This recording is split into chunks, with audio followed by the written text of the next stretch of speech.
This is the Scrum Feed, where Paul Dalligan and I take apart what's happening in the NRL and NRLW. In this week's program, it's just over a week to Origin 3, and both sides have announced their squads. We'll look at the ins and outs. The 9th NRLW season kicks off on Thursday night in prime time, can you believe? We'll preview the season and look at this week's Round 1 matches. The red-line teams are mounting up, and we'll see who is included after the Round 17 results. We'll also review Round 17 and preview the Round 18 matches. Paul, what do you make of Laurie Daly's changes to the New South Wales squad? I don't mind that he's gone bigger, which, with all respect to Brian Tohol, isn't hard. But you've got to remember with Brian Tohol, he's one of the better, if not the best winger that New South Wales has ever had.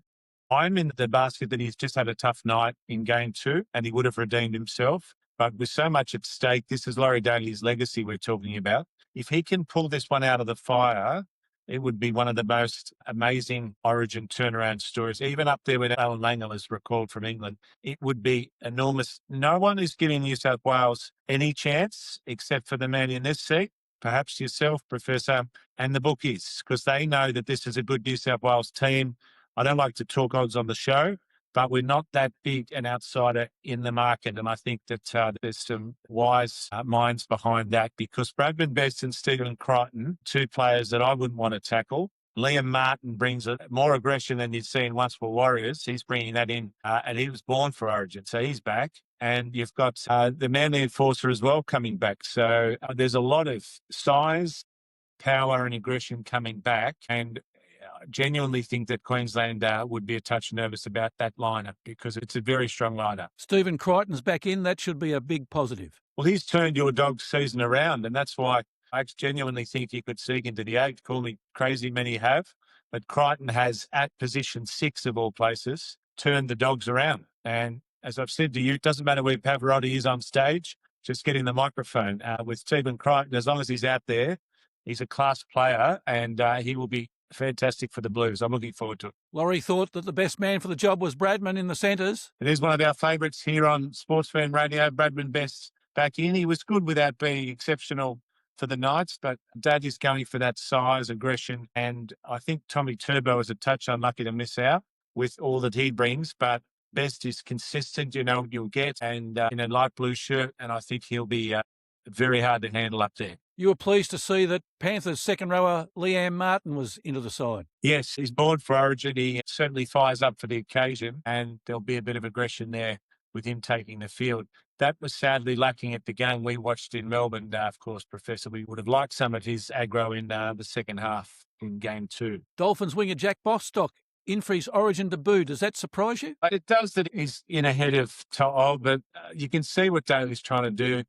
He's about 6'4" or 5", Bostock. He'll be there in rep teams for 10 years, and he's going to mark up, hopefully, on those bombs that are put up, which terrorised Brian To'o in game 2. So it's no surprise that most of our backline are all well over 6 foot and sizable bodies, because Daly's just responding to the threats we're going to receive. Ethan Strange missed out again. He's still sitting on the pine. I would have thought he should have got a recall after watching Mitchell Moses in Origin 2. I think Daly's plan is less variables, the better. All the players we've described are dependable.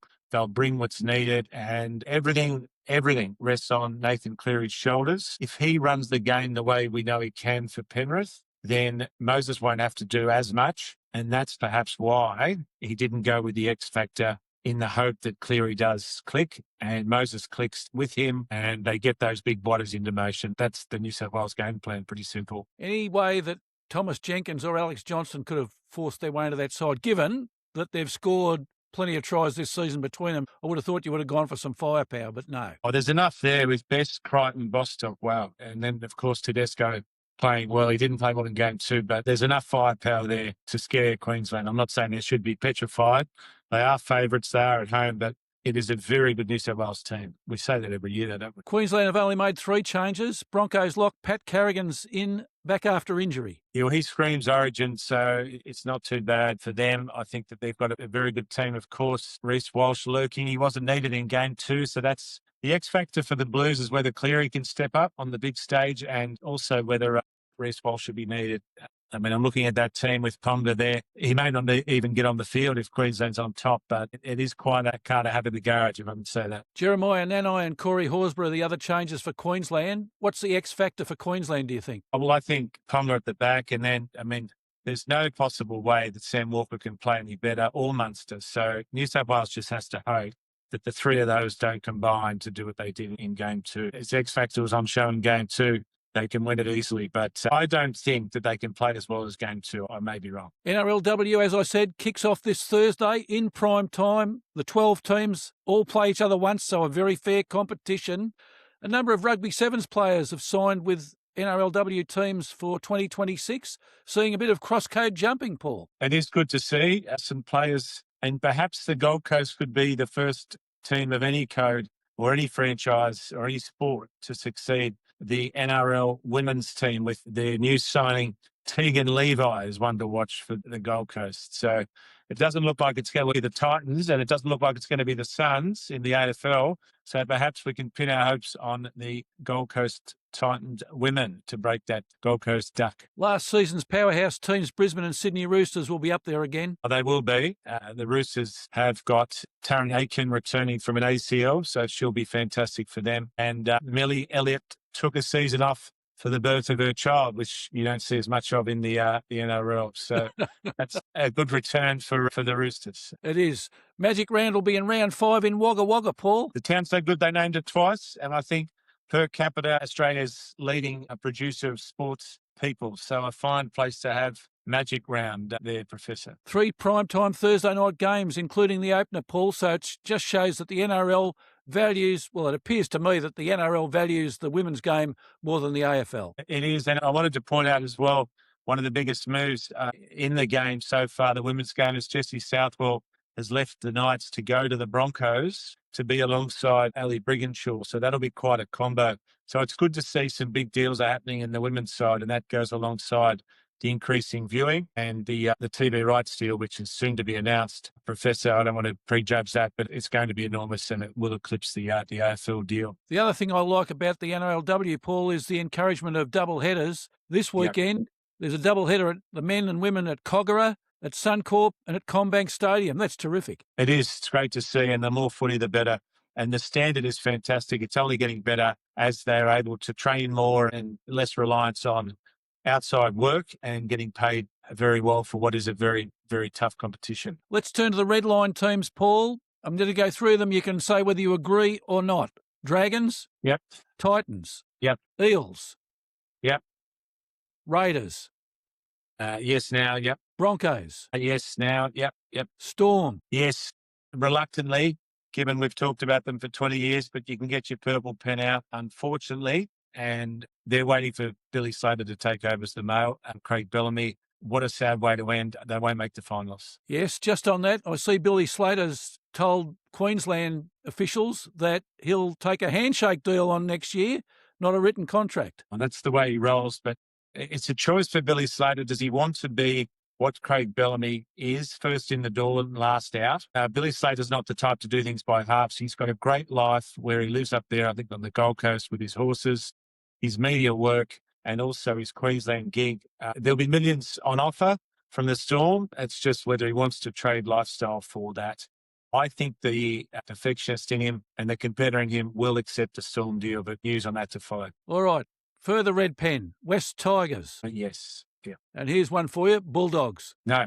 I still think that your boys can, they're 10th. I still think they can make the 8th. And it's all due to that one player, Stephen Crichton. It's actually a shame that he's in Origin because it'd be great to see him continuing what he's done. Who would have predicted that he would have been so dominant at 6? Whether it was a plan or not, but it's worked out well. So I won't let you use that pen on the doggies, Professor. Put it away. Sorry. Would you have thought that at the completion of round 17, Paul, that we'd have 41% of the teams ruled out of the competition? No, well, it's funny because it's often much later in the season that we're putting lines through the teams. Whether it's fatigue, perhaps the new rules, we're seeing more one-sided scoring.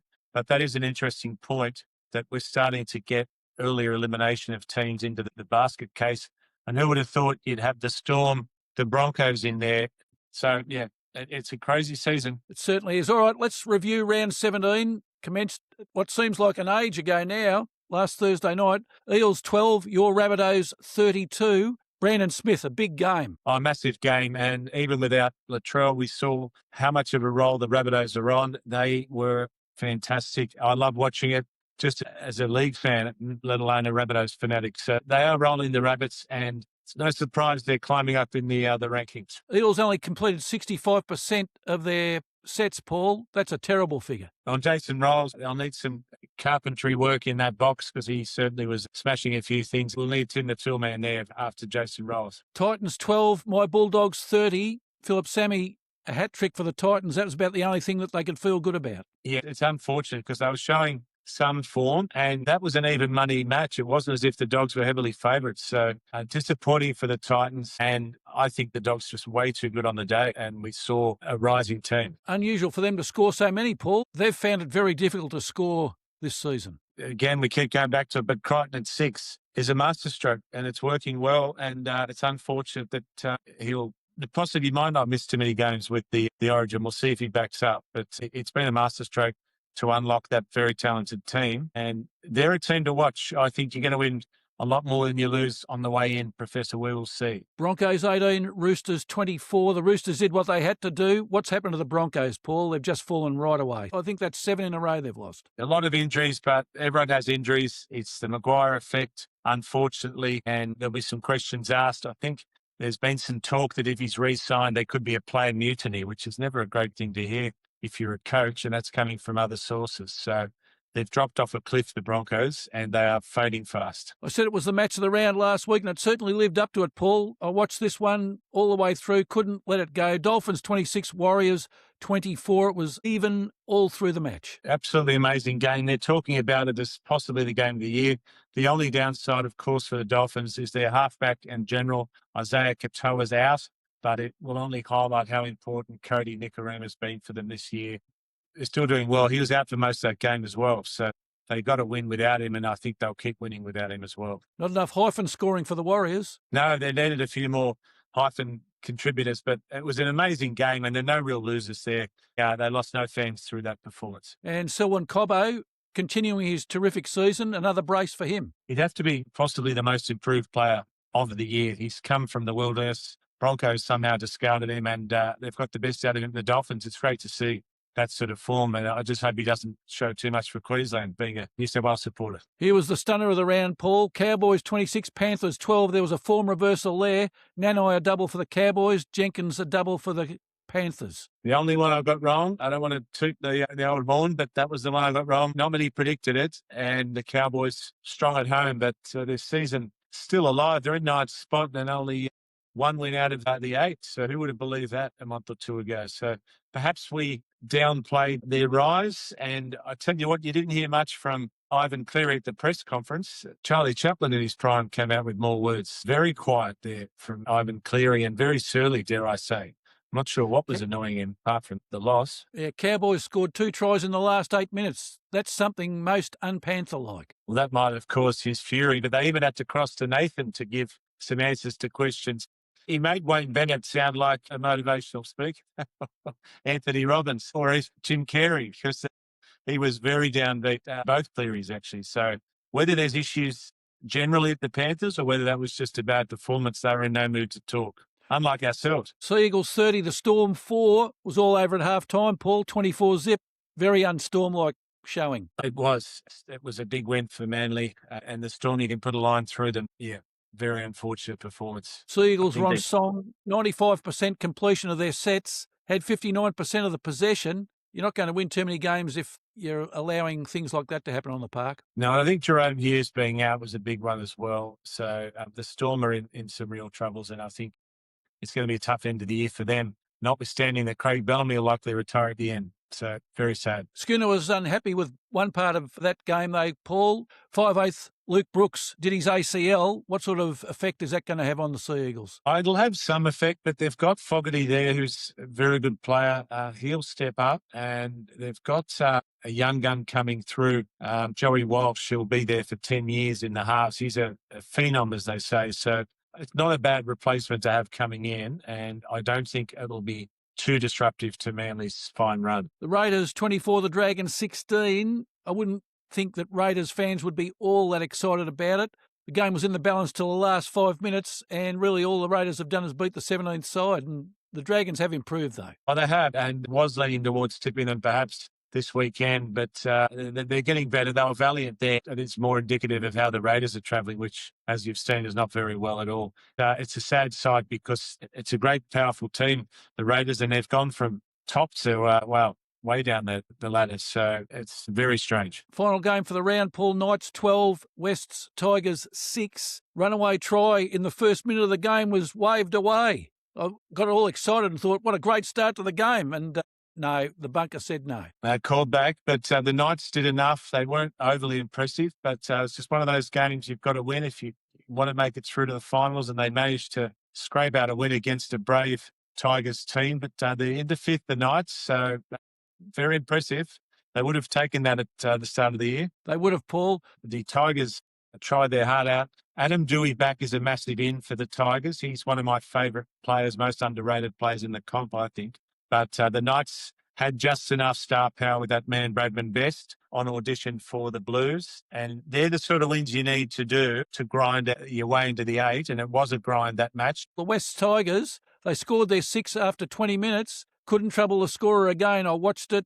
They just seemed to be able to bring themselves undone every time they were heading towards the try line. Yeah, it's just that class and the polish they didn't quite have, and that's what was hoped that Luai would bring, but it's unfortunate they just couldn't quite get it done, as you say. But a lot of that's to do with that stout and nice defending at home, who were very impressive. I'm warning on them as a dark horse for the comp, believe it or not. Let's look at round 1 of the NRLW, Paul. As I said, it starts Thursday night at 7:45 p.m. Sharks, who finished 5th last year, against the Knights, who finished 3rd. It's a great way to start the season. The Sharks, very unlucky, beaten by 1 point in the preliminary final. Otherwise, they would have been grand finalists. Yeah, that's right. So I think I tipped the Sharks to win it all last year, so I'd be going with the Sharks at home. Yeah, the Sharks coming off a big pre-season. They lost to the Roosters last week, though. So, yeah, I'm thinking that the Sharks might get home in that one. Yeah, I think at home they will. All right, Saturday at 12:45 p.m, the Titans, who finished 6th, playing the Roosters, who were top of the ladder at the end of the season, but beaten grand finalists. The Titans have improved, but I think the Roosters will be too strong. Yeah, they will. As I said, Tegan and Levi coming across at 5'8" from rugby will be interesting to watch. Taryn Aitken at 7 for the Roosters will be very impressive to watch her play. I'm looking forward to that. Jasmine Strange, there's a few strangers getting around in the coaching and the male ranks. She'll be great to watch as well. The Roosters should be too strong, I think, on the Gold Coast. 3:15 p.m. at Kogarah, the Dragons will be playing the Raiders. They're a young team, the Dragons. Both finished well down the ladder last year.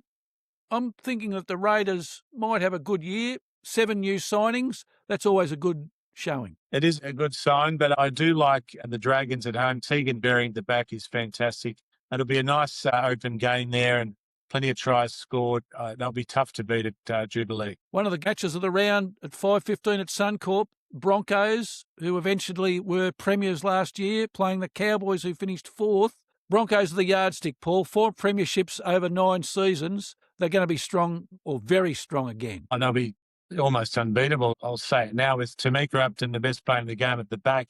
And as we said earlier, Ali Brigginshaw at 6, and they've recruited Jesse Southwell at 7. So the men's team hasn't gone well, but the women's team are very, very hot favourites to win it all. And the Cowboys lost Kira Dibb from the halves, so that's not going to help them either. No, it won't. I think the Broncos will be too strong at that game. All right, Sunday at 11:50 a.m, the Eels against the West Tigers. That's the 11th and 12th teams playing each other. Yep, throw a dart at the board for that one, but I'll go with the home team in that one, I think. And the final match of the round, 1:45 p.m, the Warriors, who finished 8th last season, against the Bulldogs, who finished 9th, playing at Hamilton. The Warriors have got the home advantage, Paul. Yeah, I think they'll win. And just a little quirk there, there's more hyphenated names in the Dogs team than the Warriors. So a bit different to the men's Warriors team, but I think the Warriors will be too strong at home. A great match there at Hamilton. I exchanged them there once. It's a fine fine city. So I think the Warriors' home support will get them home. Yeah, I'm going for the Warriors in this one. They pushed the Broncos last week in their last pre-season game, and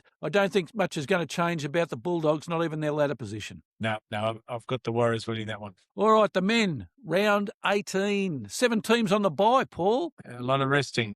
All right, Friday, 8 o'clock, Panthers against your Rabbitohs. Panthers without Cleary, Yeo, and have lost 2 in a row, and that rhymes. You know, I'm surprised that the Rabbitohs are outsiders. I've given away my tip there, but I think we'll win this with Jack Whiten coming back in the centres and Jai Gray, one of the most electric players at the back. And the form we're in, I think, will be too strong for the Panthers without their origin squad. Saturday at 5:30 p.m, Paul. The Dragons playing West Tigers at Kogarah. The Dragons 17th, the West Tigers 11th. Both have been pretty disappointing. I'm thinking the Dragons might turn the form around here. They could, and you'd be supported by the fact that Luai's out. But Madden and Dewey, as I said earlier, Dewey's my most underrated player in the league. They're 3-0 when they play together at 6 and 7. So I think they'll just have enough class with Buller at the back. Artie Coruscant, unlucky to miss out on the New South Wales selection. I'm going with the Tigers, but wouldn't surprise me if the Dragons win. I think it'll be tight, but I'll go with the Tigers. 7:35 p.m. on Saturday. Broncos 13th playing the Sharks, who are 6th. The Broncos without Reece Walsh and Pat Carrigan. I'm thinking the Sharks might take this one, given that the Broncos have been very poor this season. And literally another big out, Payne Haas as well. I think the Sharks will be too strong, and they're playing well. I just like Trindle and Hines in the halves with that forward pack as well. I think the Sharks will be too strong. Too much fall behind them. That'll be 8th in a row if the Broncos lose. Yes, I think that might be a record for them. So they wouldn't want to make history, but unfortunately, that's where they sit. Sunday at 2 p.m, the Eels 15th playing the Seagulls 6th. Schooner will think that they're already home. They're hot favourites. I'm going with Manly to win it fairly confidently as well. And the final game for the round, Paul, the Knights 5th playing at home again against the Dolphins 3rd. Almost the match of the round. I think it will be, and I'm going with the Dolphins. I've just realised I've picked all the away teams this round, so I don't know if I've ever done that before, but I'm going with the Dolphins. My tip, even with Katoa out, they are my tip to win the comp, and I'm sticking with them. To be able to have Trey Fuller coming off the bench at fullback, I think that shows how much depth they've got, and I think they'll overcome the loss of their origin stars. I think the Knights will be more affected by origin, missing Ponga and Best, so I'm going with the Dolphins to close the round out. Yeah, I agree with you, Paul. Ponga had a great game last weekend. He was almost unstoppable. Take him out of the lineup, just him alone, they lose all shape at the back. They do, and he is just a conductor and would be in the top 5, if not 3 players in the game. So I'm going with the Dolphins here. Well, a great round of rugby league, Paul, with the NRLW and the NRL. Plenty for us to watch this weekend. There will. Looking forward to it, Professor. And don't forget to keep feeding that scrum.